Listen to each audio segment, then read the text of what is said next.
బాపమ్మ మేమైతే ఈ రోజున మామిడికాయలు కొయ్యడానికి వెళ్ళిపోతే వచ్చేసి ఫామ్ ఆయిల్ తోటకైతే వచ్చేసినాం. సాగు చేసే మన రైతన్న తోటకు వచ్చేసి 2 ఎకరాల తోట అయితే సాగు చేస్తున్నాడు. సంవత్సరానికి 2 పంటలట.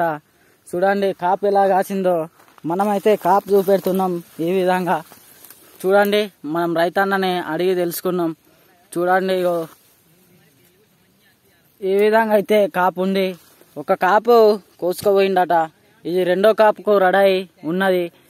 ఒక రైతన్న తెలివి ఎంతో గొప్పది. ఎందుకంటే ఫామ్ ఆయిల్ పెట్టడం ఎంతో గొప్పది, కానీ ఖర్చు చాలా బాగా ఎక్కువ ఉంటుందట. టన్నుకు 12,000 నడుస్తుందట. రైతన్నని పొద్దున వచ్చిండు,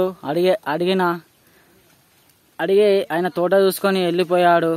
కానీ చాలా బాగా అయితే కాపు అయితే వచ్చి ఈ విధంగా అవుతుంది. ఒకటే చెట్టు కాదు, అన్ని చెట్లకు వచ్చినాయి కాపు. ఈ ఫామ్ ఆయిల్ ఈ విధంగా అవుతుంది. లైన్గా చూపెడుతున్నా చూడండి. ఈ 2 ఎకరాల సాగు చేస్తున్నాం మన రైతన్న. చూడండి ఇంకో చెట్టు కాకపోతే ఇంకో చెట్టుకు చూడండి ఈ విధంగా అయితే ఉంది. కాపు చూడండి ఈ విధంగా అయితే కాసింది ఫామ్ ఆయిల్. చూడండి కింద కోసి ఈ కొమ్మలను అయితే కొట్టేసిండు. మందులు కూడా వేసుడే బాగా ఖర్చు ఉంటుంది దానికి ఫామ్ ఆయిల్కు. అందుకే కొందరు